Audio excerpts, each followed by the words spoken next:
So now start Act 2, Scene 3. Orlando enters the stage and is met by Adam. अब Orlando आता है stage पे और साथ में उसका दोस्त सर्वेंट उसका एडम उसको मिलता है. The old loyal servant apprises Orlando his sweet master who bears striking resemblance with his old master. तो ये जो एडम है ये उनका बहुत पुराना नौकर है. ये ऑरलैंडो को बताता है, अप्राइज का मतलब उसको सूचना देता है, बताता है हिज स्वीट मास्टर की उसका जो ये मास्टर है बहुत ही स्वीट है. Who bear striking resemblance with his old master, और वो उसके पुराने मास्टर से बहुत ज़्यादा मिलता है. रिजेंबल करने का मतलब हाव भाव, शक्ल, सूरत, कद काठी मिलना, रिजेंबल करना. तो एडम उसको कहता है ऑरलैंडो को कि तुम मेरे पुराने मालिक जैसे हो, यानी उसके बाप जैसा है. बाप जैसा तो होगा ही, बेटा है उसका. ऑफ द लेटेस्ट प्लॉट, और उसको लेटेस्ट प्लॉट के बारे में भी बताता है. लेटेस्ट प्लॉट का मतलब एक नई चाल उसके खिलाफ जो हो रही है, उसके खिलाफ नया जाल जो बिछाया जा रहा है. प्लॉट का मतलब यहाँ ये है. His brother now highly jealous of him plans to set his room to fire with Orlando inside to get rid of him. उसका भाई जो उससे अब बहुत ज़्यादा ईर्ष्या कर रहा है, उसने प्लान किया है कि वो उसके रूम को आग लगा देगा. ऑरलैंडो का भाई कौन है? ओलिवर. ओलिवर अब क्या प्लानिंग कर रहा है? ऑरलैंडो के रूम को आग लगा देनी है जब ऑरलैंडो रूम के अंदर होगा, ताकि वो जल जाए, मर जाए. ये बात एडम को पता लग गई कहीं से. वो ऑरलैंडो को बता रहा है भी तेरे खिलाफ तो ये साजिश रची जा रही है. Adam further tales him that he is ओवरथ्रोइंग the formidable wrestler and the subsequent praise that he has one is the cause of this. अब एडम उसको आगे और बताता है कि इसका कारण क्या है, उसको और ज़्यादा जेलसी क्यों हो गई है. उसने दो काम किए थे ना. एक तो उस फॉर्मिडेबल रेसलर को उसने ओवरथ्रो कर दिया. फॉर्मिडेबल का मतलब मजबूत, और रेसलर का मतलब पहलवान. जो चार्ल्स था, जो बहुत ही फेमस था, उसको उसने ओवरथ्रो कर दिया, यानी हरा दिया. और दूसरा, उसने प्रेज जीत ली, प्रशंसा जीत ली. किसकी? सभी की, खासकर उन जो राजकुमारियों की. तो इससे ओलिवर जो था उसको और ज़्यादा ईर्ष्या होगी उससे. तो वो अब इस ऑरलैंडो को अपने रास्ते से हटाना चाहता है. If he failed in his attempt he would employ other methods to do away with him therefore. और अगर वो इन सभी चीज़ों में फेल भी हो गया तो वो फिर भी जारी रखेगा अपने तरीके ऑरलैंडो को अपने रास्ते से हटाने के.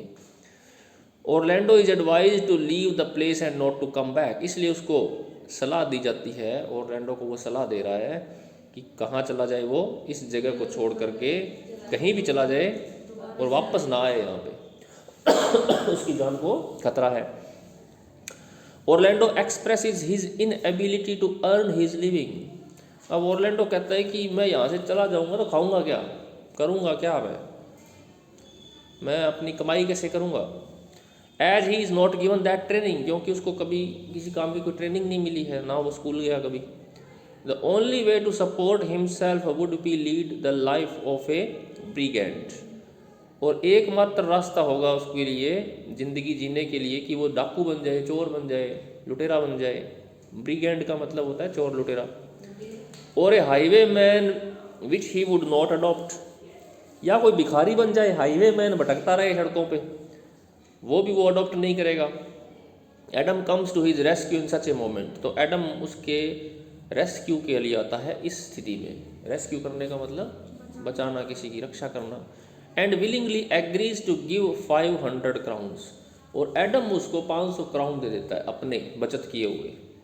His life saving to start some business, वो उसकी पूरी ज़िंदगी की पूंजी होती है, तो वो ऑरलैंडो को दे देता है किस काम के लिए, कि कोई बिजनेस स्टार्ट कर लो. He wishes to be his servant even at the age and promises to be of greater verve, energy and loyalty. तो वो इस उम्र में भी ऑरलैंडो का नौकर बनने के लिए इच्छा जताता है कि मैं अभी भी तुम्हारी सेवा करना चाहता हूँ. इतना बूढ़ा है फिर भी, उसकी बाप से ज़्यादा उम्र का है वो तो.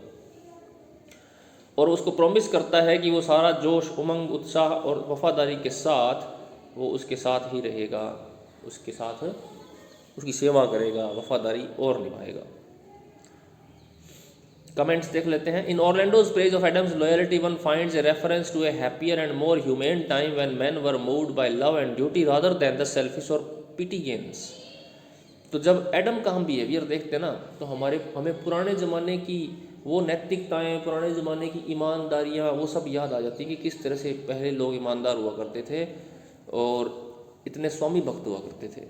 क्योंकि एडम को देख करके हमें पता लगता है कि वास्तव में उसने उसके बाप की भी सेवा की, बेटे की भी सेवा कर रहा है, और बेटे के लिए उसने अपनी सारी जमा पूंजी भी लुटा दी, उसको दे दी। This is the other side of the pastoral tradition which suggest the evils of the modern city life. तो ये पेस्टोरल ट्रेडिशन की दूसरी साइड है, और साथ ही साथ वो हमें ये भी बताती है ये चीज़ कि आजकल की ज़िंदगी में कितने इविल्स आ गए हैं, कितनी बुराइयाँ आ गई हैं। The scene presents a touching example of true loyalty and service in the concern shown for Orlando by Adam and in the reciprocatory feeling of Orlando। तो इस सीन से हमें एक तो उसकी स्वामी भक्ति का पता लगता है एडम की, और ओरलैंडो की भी रेसिप्रोकेटरी फीलिंग पता लगती है। रेसिप्रोकेटरी फीलिंग होती है जो किसी के प्रत्युत्तर में आती है। रेसिप्रोकेट करना, किसी को उसी वे से रिस्पोंड करना जिस वे से कोई आपको रिस्पोंड करता है। रिस्पेक्ट भी नहीं है, प्रत्युत्तर रहता है इसका मतलब। तो रेसिप्रोकेटरी फीलिंग का मतलब एक दूसरे के प्रति सेम फीलिंग है। अगले सीन पे आते हैं, act 2 scene 4। The scene is set in the forest of Arden. अब सीन आ गया एडन के फॉरेस्ट में।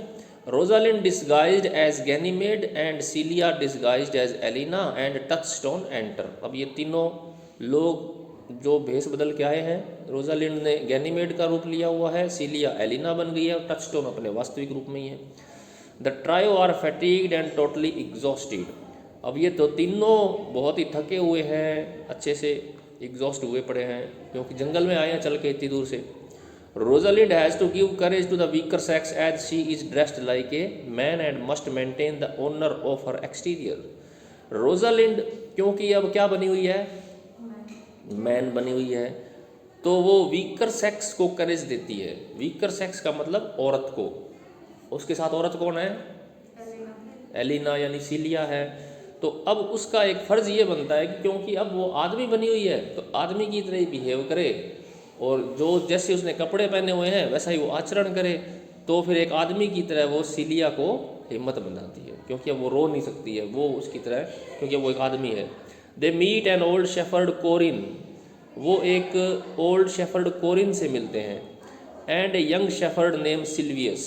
और एक यंग शेफर्ड से मिलते हैं जिसका नाम होता है Silvius. And over here the young man speaking of his unreciprocated and deep love for Phoebe. और वो उन दोनों की बातें सुन लेते हैं। ओवर हियर करने का मतलब होता है चुपके से या सीक्रेटली सुन लेना। और वो दोनों बातें क्या कर रहे हैं, उसमें जो यंग मैन है, जो सिल्वियस है, वो अपना जो डीप लव है फीबी के प्रति वो बता रहा है उसको। और वो जो लव है वो अनरेसिप्रोकेटेड है। अभी अपने रेसिप्रोकल पढ़ा है ना वो पीछे। रेसिप्रोकल का मतलब होता है प्रत्युत्तर मिलना किसी चीज़ का, लेकिन उसका लव अनरेसिप्रोकेटेड है। अनरेसिप्रोकेटेड का मतलब उसका लव के साथ उसका जो प्यार का प्रत्युत्तर नहीं मिल रहा है, यानी वो तो प्यार करता है लेकिन बदले में वो प्यार नहीं कर रही है। कौन, फीबी। तो सिल्वियस अपनी व्यथा, अपनी पीड़ा कोरिन को बता रहा है, और ये सुन लेते हैं गैनीमेड और सिलिया यानी Aliena. It is a feeling of deja vu. ये फ्रेंच वर्ड है डेजा वू।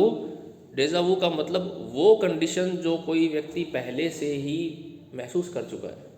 अब रोजालिंड के लिए ये कंडीशन डेजा वू है। डेजा वू का मतलब है कि रोजालिंड खुद किसी के प्यार में पड़ी हुई है, जिस तरह से सिल्वियस किसी के प्यार में पड़ा हुआ है। तो रोजालिंड किससे प्यार कर रही है, ओरलैंडो से। तो ये जो फीलिंग है, जो सिल्वियस की फीलिंग है, वो रोजालिंड के लिए डेजा वू की फीलिंग है, यानी उसको भी पता है कि ये फीलिंग कैसी होती है।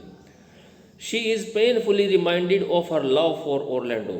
तो उसको फिर अपना लव याद आ जाता है ओरलैंडो के प्रति। Touchstone gives account of his love for a girl called Jane Smile. Touchstone को भी अपना प्यार याद आ जाता है। वो किससे प्यार करता था, एक लड़की से जिसका नाम था Jane Smile. In which he would woo the peascods in place of her. अब टच स्टोन का आपको पता ही है रोल क्या होता है, हंसाने का।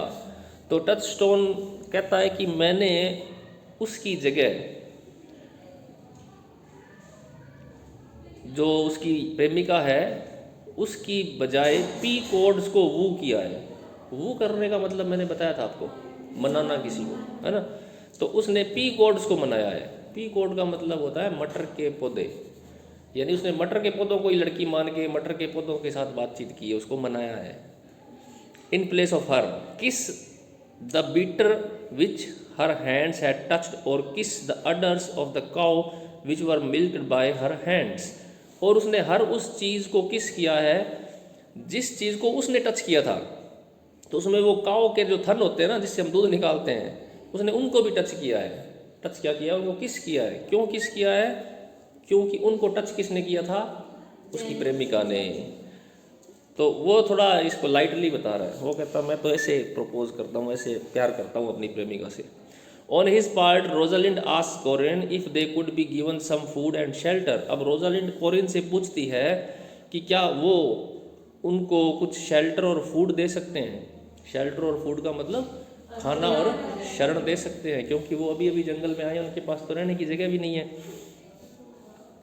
कोरिन expresses his helplessness over the matter. Corin अपनी हेल्पलेसनेस को एक्सप्रेस करता है कि मैं नहीं दे सकता। क्यों, over the matter as he was poor, क्योंकि वो बहुत गरीब है। Poor servant and his master was a stingy fellow, और जो उसका मास्टर है वो बहुत ही स्टिंगी आदमी है। स्टिंगी का मतलब है बड़ा ही कड़ा आदमी है, बेकार आदमी, घटिया टाइप का आदमी है। But was willing to dispose of his property cottage and the flocks. परंतु वो अपनी प्रॉपर्टी, अपना जो कॉटेज और अपना जो फ्लॉक है, अपनी जो भेड़ें हैं, वो शायद उनके साथ शेयर कर सकता है। Rosalind agrees to buy everything that he was selling and was inclined to employ Corin in her services. तो रोजालिंड कहती है कि मैं ये तुम्हारी जो प्रॉपर्टी, तुम्हारा कॉटेज और तुम्हारे फ्लॉक हैं, फ्लॉक होते हैं भेड़, भेड़ों का उनका जो दल है, वो सारा मैं तुमसे खरीद सकती हूँ और तुम्हें अपने पास सेवा के लिए भी रख लेती हूँ। कोरिन को अपनी सर्विस में अपना नौकर बना के रख सकती है। Corin agrees readily to bring them to his master and serve under her. तो कोरिन उसका नौकर बनने के लिए तैयार हो जाता है। कमेंट्स देख लेते हैं। Rosalind is painfully reminded of her love when she overhears Silvius talking romantically of his love for Phoebe. तो रोजालिंड को अपना प्यार याद आ जाता है जब वो सिल्वियस को अपने प्यार की बातें करती हुई सुनती है, जो उसका प्यार होता है फीबी के लिए। This purely pastoral interlude is modified by the coarse and unromantic perspectives of Touchstone। तो इस इंटरल्यूड में, इस हिस्से के अंदर टचस्टोन के थोड़े अनरोमांटिक प्रोस्पेक्टिव भी हमारे सामने आते हैं। टचस्टोन थोड़ा मजाकिया वे में कहता है ना कि मेरी भी प्रेमिका थी, लेकिन मैं तो उससे कभी वो कर नहीं पाया, तो मैंने मटर के पौधे के साथ अपनी बातें शेयर की, उसको मान करके, मटर के पौधे को वो मान करके मैंने उससे बातें शेयर की। हर उस चीज़ को किस किया जिसने उसे टच किया था। And the realistic presentation of the Corin tight financial position. और कोरिन की जो कमज़ोर वित्तीय स्थिति है उसके बारे में भी हमें पता लगता है। The above point goes in conformity with the travellers fatigue wanting food and shelter against the duke's eulogy of nature. तो यहाँ पे हमें जंगल की एक हार्श कंडीशन का पता लगता है। इससे पहले ड्यूक तो उसकी प्रशंसा कर रहा था ना, जंगल की लाइफ की, कह रहा था ना जंगल की लाइफ कितनी अच्छी है, यहाँ पे लोग फ्लैटरी नहीं करते हैं, सारी चीज़ें असली हैं। लेकिन इस सीन में हमें पता लगता है कि जंगल की लाइफ इतनी ईजी भी नहीं है, क्योंकि वो बेचारे, उनको भूख भी लगी थी, उनको शरण भी चाहिए थी। तो ये सारी चीज़ें ड्यूक के व्यवहार के उलट थी इस सीन में। This is the presentation of idyllic pastoral oppose to a realistic appraisal of the real situation. तो ये पेस्टोरल लाइफ की असलियत को बताता है। पेस्टोरल लाइफ का मतलब गाँवों की ज़िंदगी, डाणियों की ज़िंदगी, जंगल की ज़िंदगी। तो उस ज़िंदगी को वो असलियत में सामने रखता है जो हमें आइडेलिक लगता है ऊपर ऊपर से। आइडेलिक होता है आइडियल, आदर्श चीज़, हमने किया हुआ वोकैबुलरी में ये। आइडेलिक पेस्टोरल है जो वो अपोज्ड है यहाँ पे to a realistic appraisal. Realistic चीज़ें यहाँ पे दिखाई गई हैं। Silvius and Corin also present a similar situation through slightly satiric. Silvius और कोरिन की स्थिति भी सिमिलर है, थोड़ी सी व्यंग्यात्मक भी है। Sylvius appears as the eternally sighing lover weeping into his midnight pillow.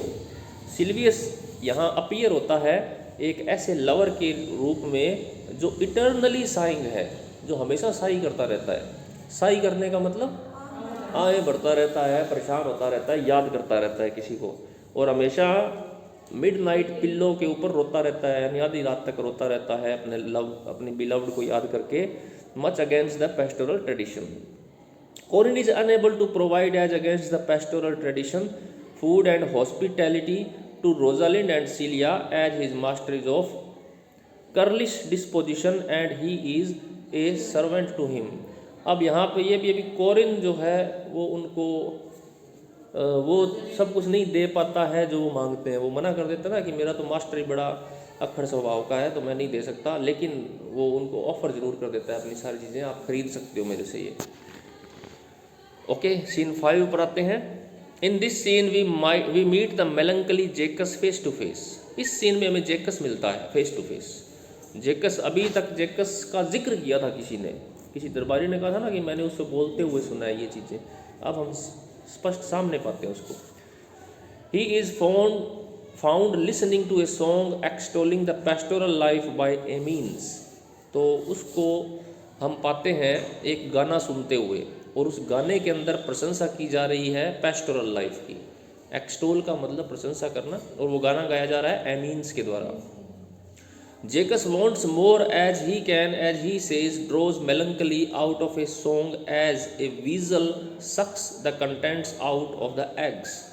तो जेकस ज़्यादा से ज़्यादा उस गाने को सुनता है और उस गाने से दुख निकाल लेता है, दुख भरी बातें निकाल लेता है। वो कैसे निकाल लेता है? जैसे कि कोई वीजल अंडों में से रस निकाल लेता है। वीजल एक जानवर होता है, जंगली जानवर, नेवले जैसा होता है, तो वो अंडे खाता है। तो वो जिस तरह से वीजल जानवर अंडे में से रस निकाल लेता है ना, वैसे जेकस भी हर चीज़ में से क्या ढूंढ लेता है? मेलंकली ढूंढ लेता है, दुख। Jaques has the ability to draw out melancholy from all and sundry. Jaques के अंदर एक ये खास बात यह है कि वो हर चीज़ में से जो दुखी करने वाली चीज़ें होती हैं वो छांट लेता है। ऐसे व्यक्ति को हम मेलंकलिक पर्सन या साइनिक पर्सन बोलते हैं। Amine song praises the life of nature in support of the pastoral. तो एमीन इसमें एक गाना गाता है, अंडर द ग्रीनवुड ट्री। इस गाने को हम करेंगे आगे, ये थोड़ा है छोटा है गाना, मैं इसमें भेज नहीं पाया था, कल भेजूँगा अपने, कल करेंगे ये। अंडर द ग्रीनवुड ट्री छोटा सा गाना है, एक्सप्लेनेशन में आ सकता है ये। Praises the life of nature in support of the pastoral. तो उस गाने के अंदर वो तारीफ़ करता है नेचर की कि यहाँ आओ, तुम जंगल में आओ, अगर तुम हर चीज़ से परेशान हो ना तो इस जंगल में आओ, तुम्हें हर तरह का सुख और तुम्हें हर तरह की शांति मिलेगी यहाँ पे। तो ये जेकस गाना ये सुनता है। जेकस song offers another ironic comments on the pastoral. जेकस भी एक गाना गाता है, तो उसका जो गाना होता है वो पेस्टोरल पर एक आयरॉनिक कमेंट है। पेस्टोरल आयरॉनिक कमेंट कौन सा होता है? व्यंग्यात्मक कमेंट, जिसमें व्यंग्य किया गया हो। His verse mocks those who forsake wealth and life of ease। तो उसके गाने में उन सभी लोगों का मजाक उड़ाया गया है जो वेल्थ को त्याग करके एक आसान लाइफ जीना चाहते हैं, यानी सब कुछ छोड़ छाड़ के जो जंगल में आ जाते हैं, उन पे वो व्यंग्य करता है। He also seems to rail the Greek ancestry of pastoral by inventing duck dame, whose meaning he gives as a Greek invocation to call fools into a circle। तो वो ग्रीक एंसेस्ट्री का भी मजाक उड़ाता है। पुराने टाइम में से ना इस पेस्टोरल लाइफ को बड़ा ग्लोरीफाई किया गया है कि जो पेस्टोरल लाइफ है, ये गाँवों की जो ज़िंदगी, जंगल की ज़िंदगी है, ये बहुत ही अच्छी होती है, हसीन होती है, दुनियादारी से परे होती है। तो जेकस ने इन सभी चीज़ों का थोड़ा सा व्यंग्य किया है कि ऐसा भी नहीं है बिल्कुल भी। आगे बड़ा पढ़ लें, scene 6। Okay, the short scene introduces Orlando and Adam in the forest. अब इस सीन में आते हैं ऑरलैंडो और एडम फॉरेस्ट के अंदर, वो भी आ जाते हैं ना बस बचा के। Adam is exhausted and is unable to walk any further. Adam बिल्कुल थक जाता है, वो बूढ़ा होता है बेचारा, आगे नहीं चल पाता। He seeks to bid the farewell to his young master as he doesn't think he could live any longer.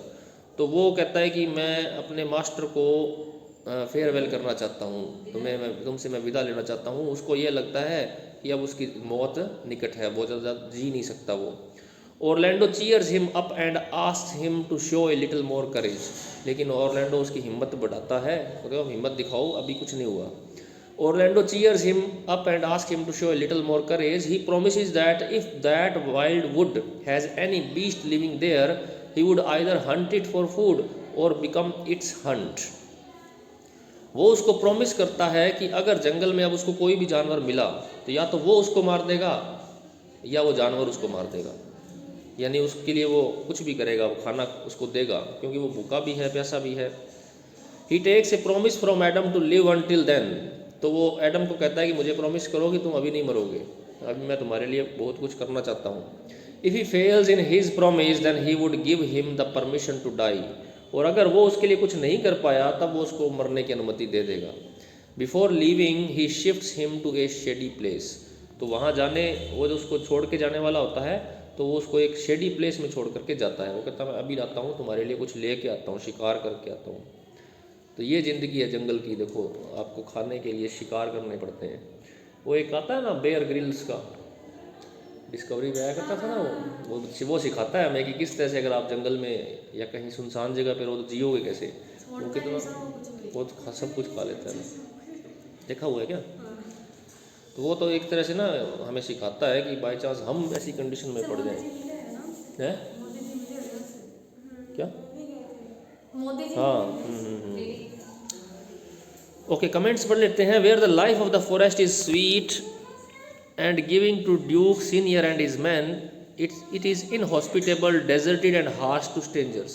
तो यहाँ पे ये बताया गया है कि ड्यूक के लिए तो फॉरेस्ट की लाइफ बड़ी स्वीट थी, उसको तो स्वीट लग रही थी, लेकिन जो दूसरे लोग हैं, स्ट्रेंजर्स लोग हैं, उनके लिए ये इनहॉस्पिटेबल है.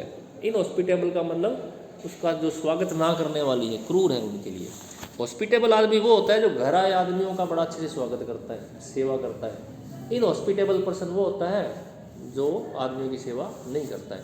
तो ये ऐसी स्थिति नहीं है, इनहॉस्पिटेबल स्थिति है जंगल की. वो हमारी कोई स्वागत या हमारे लिए कंफर्ट नहीं प्रदान करती है.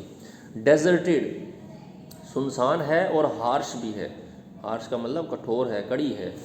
Against this backdrop, the humanity of Orlando stands out when he declares that he will either bring the food for Adam or be a food to a wild beast.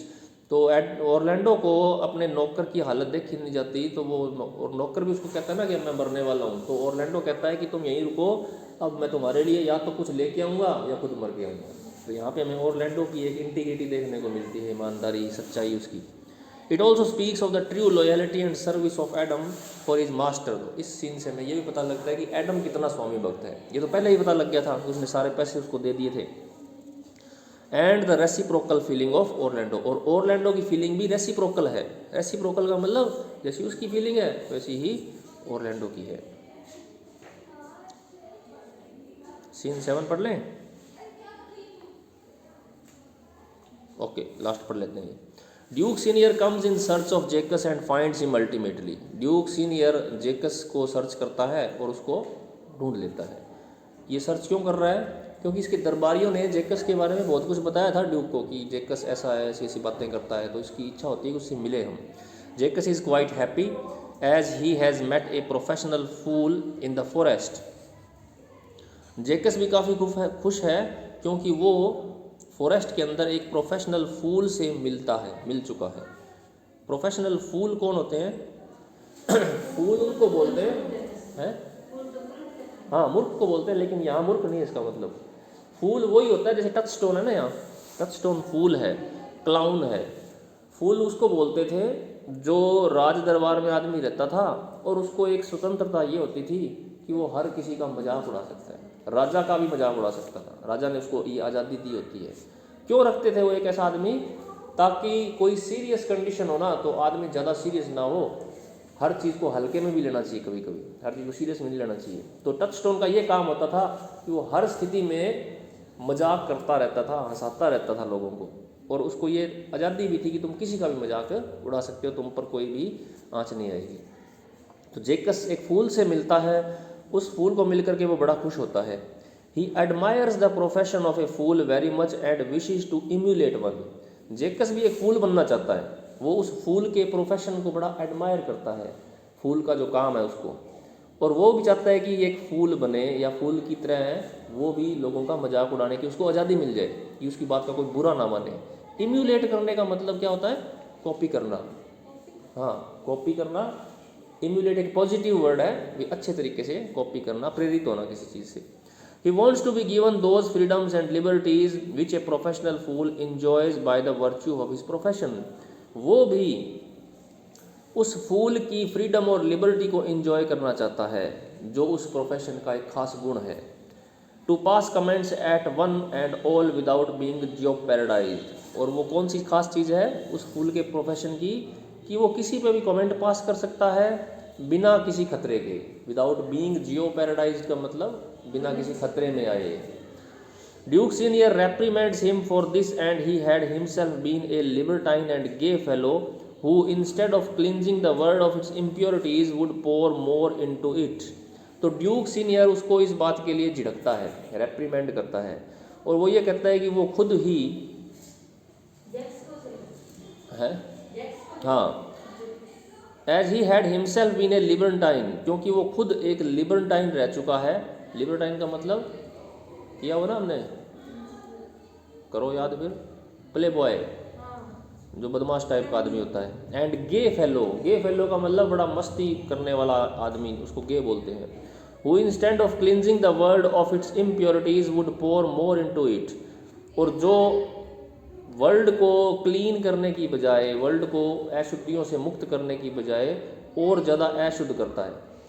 The scene is specific for some of the witty and intellectual speeches of Jaques. इस scene में हमें जेकस की बहुत ही intellectual और विट्टी speeches देखने को मिलती हैं। जेकस अच्छी अच्छी बातें करता है इसमें। Orlando enters at this moment with a drawn sword and forbids everyone to touch food until his needs are fulfilled.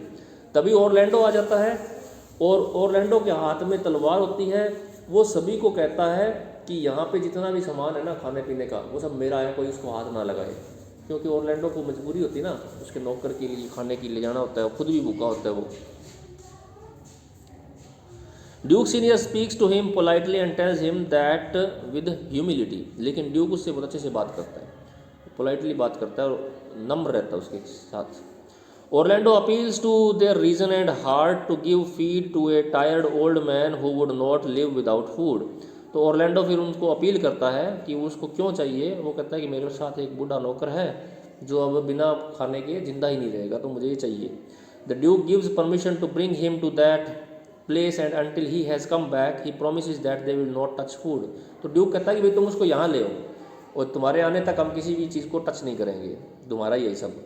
Orlando departs to get Adam to the place. तो ओरलैंडो एडम को लेने चला जाता है।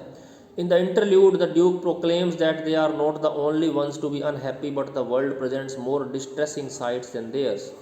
तो इसी बीच में ड्यूक जब वो चला जाता है तो पीछे से बताता है लोगों को, उनके साथियों को, कि दुनिया के अंदर वही दुखी नहीं है, पूरी दुनिया ही दुखी है। जेकस in answer gives the one of the often coated speeches of all times. जेकस फिर कहता है कि हाँ आपकी बात सही है, दुनिया में हर आदमी दुखी है। फिर वो यहाँ वो गाना गाता है, ऑल द वर्ल्ड स्टेज।